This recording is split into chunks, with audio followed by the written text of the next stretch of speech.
तो देख सकते हैं approach to tax equity to मतलब क्या है कि जो टैक्स इक्विटी की बात आपने करी थी पिछली वीडियो में, उसमें हमने बताया था टैक्स शिफ्टिंग, टैक्स इंसिडेंस और टैक्स इम्पैक्ट क्या होते हैं। लेकिन एक अच्छी तरह से अंतर समझाएंगे आज इस वीडियो में कि किस प्रकार से टैक्स शिफ्टिंग इफ़ेक्ट कर रहे हैं, क्या इनका मेन फंक्शन है। इस चीज़ के बारे में आज हम पढ़ेंगे, इनका क्या रोल है।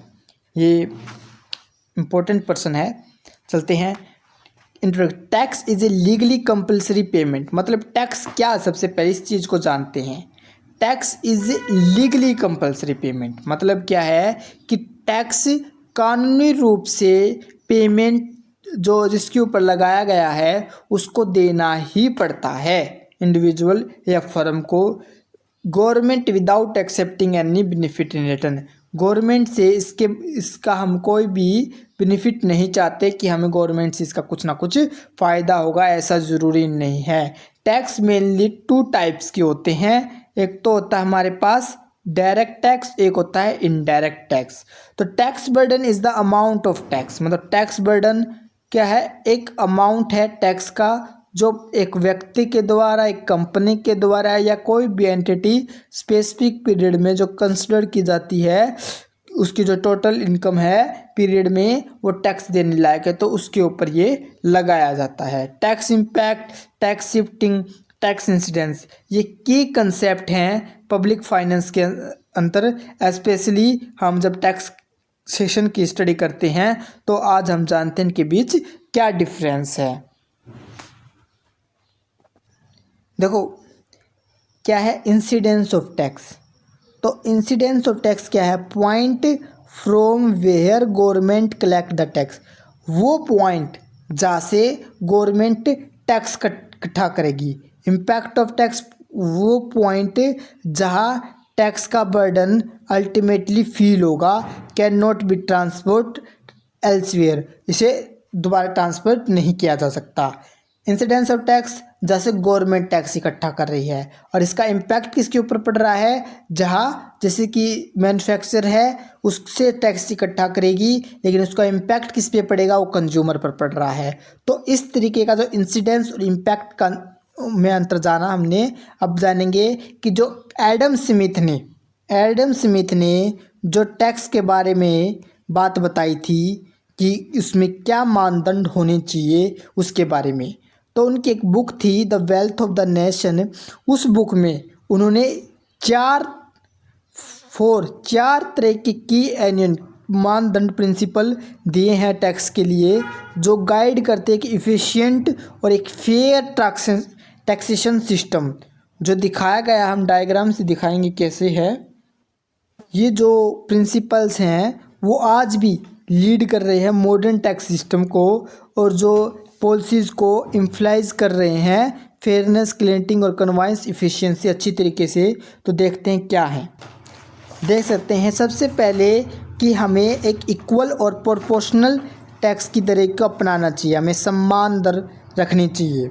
दूसरी सर्टेनिटी होनी चाहिए, should be definite and told in advice है। और एक है कन्वीनियंस और एक है इकोनॉमी। मतलब कलेक्ट किया जाए 100 rupees as a tax, government should not spend करे 99 रुपीज़। मतलब गवर्नमेंट ने जितना टैक्स इकट्ठा किया उतना ही सरकार उसको दे। तो ये बात की गई है। तो अब बात कर रहे हैं टैक्स इम्पैक्ट की। तो it refer to immediate burden of tax on the person और entity who is legally responsible paying it. मतलब क्या है, वो जिस व्यक्ति के ऊपर ये टैक्स लगा दिया गया है उसको उसका बर्डन उठाना पड़ेगा और उसे टैक्स देना पड़ेगा है, और वो लीगली रिस्पॉन्सिबल है कि वो उसका टैक्स दे, उसको हटाया नहीं जा सकता उससे। अगर गवर्नमेंट इम्फ्यूज़ ए एक्साइज ड्यूटी, अगर गवर्नमेंट क्या करे मैन्युफैक्चर के ऊपर एक्साइज ड्यूटी लगाती है तो मैन्युफैक्चर को इनिशियली बियर करना पड़ेगा, इस टैक्स बर्डन को उठाना पड़ेगा। अब देखो फीचर क्या है, इमीडिएट बर्डन। इसमें इमीडिएट की बात की गई है, मतलब तुरंत देना पड़ेगा टैक्स। लीगल रिस्पॉन्सिबिलिटी, उसकी लीगल रिस्पॉन्सिबिलिटी कानूनी जिम्मेदारी है कि उसे देना ही पड़ेगा। शॉर्ट टर्म इफेक्ट और link to a tax type, मतलब डायरेक्ट टैक्स इनकम टैक्स के तौर पर देख सकते हैं हम। इनडायरेक्ट टैक्स में हम जीएसटी और एक्साइज ड्यूटी के रूप में देख सकते हैं।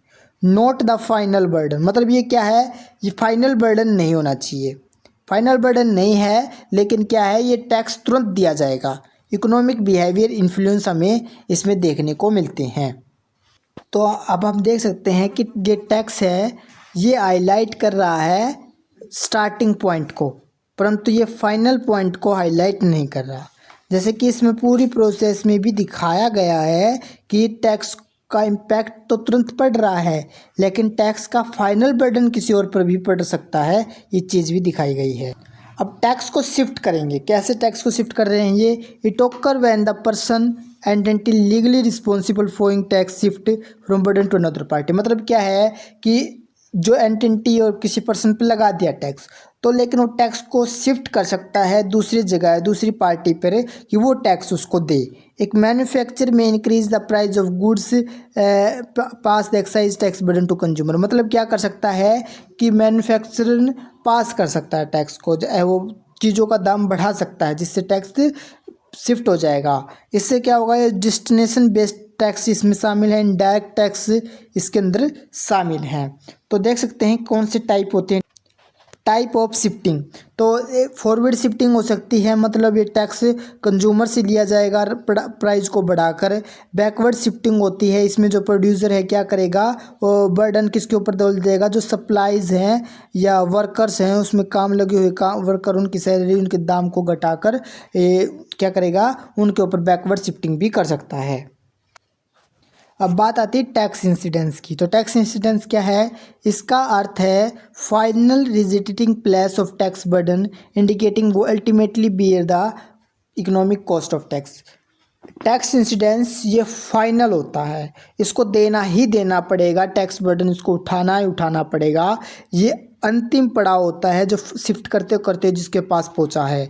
एग्जाम्पल के तौर पर गवर्नमेंट ने जीएसटी लगा दी ट्रेडर के ऊपर, परंतु ट्रेडर ने पास कर दिया टैक्स बर्डन कंज्यूमर तक के, और उसको प्राइस बढ़ाकर एक्चुअल बर्डन किसके ऊपर पड़ रहा है, ये कंज्यूमर के ऊपर पड़ रहा है। अब इसकी इम्पोर्टेंस क्या है, इससे हम समझ सकते हैं कि ये डिटरमाइन करता है कि जो टैक्स बर्डन लगाया गया है वो किसके ऊपर ज़्यादा है, रिच या अमीर के ऊपर ज़्यादा है। तो इस तरीके से हम देखते हैं।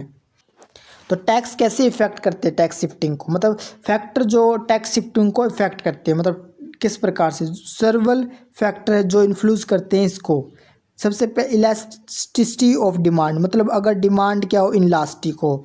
इलास्टिक होता है चेंज होना, तो इलास्टिक मतलब उसमें चेंज की मात्रा थोड़ी कम होती है। मतलब जैसे कि गुड्स लाइक जैसे कि फूड और मेडिसिन है, उसमें क्या है, उसमें क्या चेंज करेंगे हम, क्या बदलाव करेंगे, हम लेने ही पड़ेंगे। हम फूड खाएंगे, भोजन खाएंगे, दवाई है तो दवाई लेंगे, तो उसमें कुछ चेंज तो हो नहीं सकता। तो सेलर कैन ईजिली, जो सेलर है जो इसे बनाने वाला है, वो टैक्स बर्डन डायरेक्टली कंज्यूमर से ऊपर लगा देगा, दवाइयों का दाम बढ़ा देगा। पता है ये तो लेनी पड़ेगी, बेशक इसका टैक्स, इसका दाम कितना ही बढ़ा दिया जाए। तो अगर डिमांड इलास्टिक है, मतलब जो लग्जरी गुड्स हैं, जिसको सेलर क्या कर सकता है कि डायरेक्टली शिफ्ट नहीं कर सकता, और ये कंज्यूमर के ऊपर वो अगर प्राइस बढ़ेगा तो उसकी इतनी ज़रूरत नहीं है कि वो उसे खरीदे, उससे टाल कर मना कर देगा, वो नहीं लेगा उस चीज़ को, तो ये इलास्टिक हो जाएगी। तो इस तरीके से डिमांड की किस प्रकार डिमांड की इलास्टिसिटी है कि डिमांड अगर प्राइस बढ़ा दी तो उसकी गिरेगी डिमांड या नहीं बढ़ेगी। जो गुड्स की जो प्रकार क्वांटिटी है, गुड की जो गुड किस तरीके की, वो इसके ऊपर डिपेंड करती है। सप्लाई, अगर सप्लाई क्या है, इलास्टिक, जैसे गुड हैं जो लिमिटेड अल्टरनेटिव फॉर प्रोड्यूसर के लिए, producer bear most of the tax burden. मतलब अगर सप्लाई करेगा, अगर सप्लाई जो स्विच कर सकते हैं अल्टरनेटिव गुड की, तो वे शिफ्ट नहीं कर सकते बर्डन कंज्यूमर के ऊपर। अगर देखो इलास्टिक है, चेंज नहीं कर सकते हैं, सप्लाई लेनी ही पड़ेगी, तो उसको शिफ्ट नहीं कर सकते। अगर सप्लाई है की जा रही है, लेकिन उसको स्विच कर सकता है, दूसरी चाय की जगह कॉफ़ी पी सकता है, तो इससे कंज्यूमर परफेक्ट कंज्यूमर नहीं खरीदेगा, तो सप्लाई उसकी जो है फैक्ट नहीं होगी। तो मार्केट स्ट्रक्चर भी फैक्ट डालता है इसमें।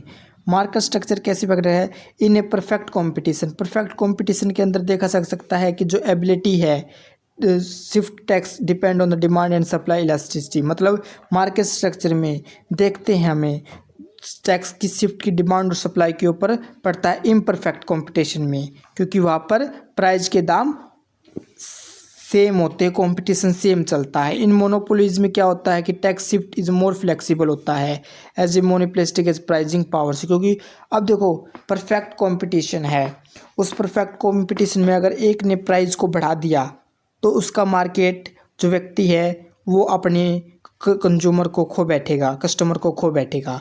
जबकि मोनोपोली जिसकी है, एकाधिकार जिसका है, अगर वो प्राइस को बढ़ा देगा तो भी कंज्यूमर को उस पर लेना पड़ेगा। जैसे कि सिम एक ही हो तो क्या होगा कि जैसे जियो की सिम ही हो तो टैक्स कितना ही जियो बढ़ा दे प्राइस को, हमें खरीदनी पड़ेगी सिम को। तो इस तरीके का मार्केट स्ट्रक्चर भी देखने को मिलता है कि टैक्स कैसे इफेक्ट करेगा, नेचर कैसा है हमारे टैक्स का, ये चीज़ भी देखने को मिलती है। जैसे कि डायरेक्ट टैक्स है, डायरेक्ट टैक्स आज डिफ़िकल्ट होता है शिफ्ट करना और ये जिसके ऊपर लगता है उसी को देना पड़ता है। जबकि इनडायरेक्ट टैक्स है जैसे कि जीएसटी एक्साइज ड्यूटी है वो इजीली शिफ्ट किया जा सकता है दूसरे के ऊपर।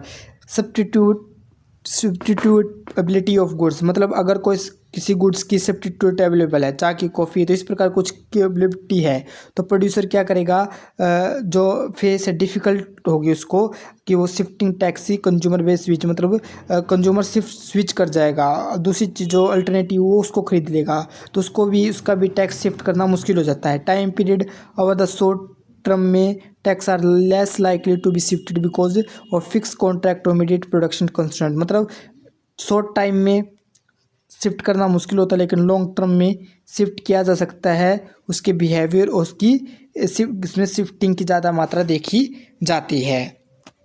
गवर्नमेंट रेगुलेशन हमें देखने को मिलता है कि price control, subsidies, tax exhibition क्या लिमिट कर देते हैं इस टैक्स की शिफ्ट को। अगर गवर्नमेंट सब्सिडीज़ देगी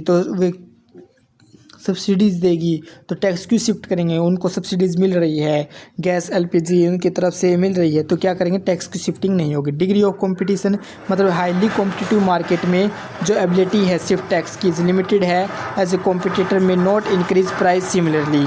उसको प्राइस क्या है, हाईली कॉम्पिटिटिव मार्केट में जो एबिलिटी है शिफ्ट टैक्स को शिफ्ट करने की एबिलिटी है वो लिमिट होती है, एज कॉम्पिटिटिव में not increase price similarly price को नहीं बढ़ाया जाता।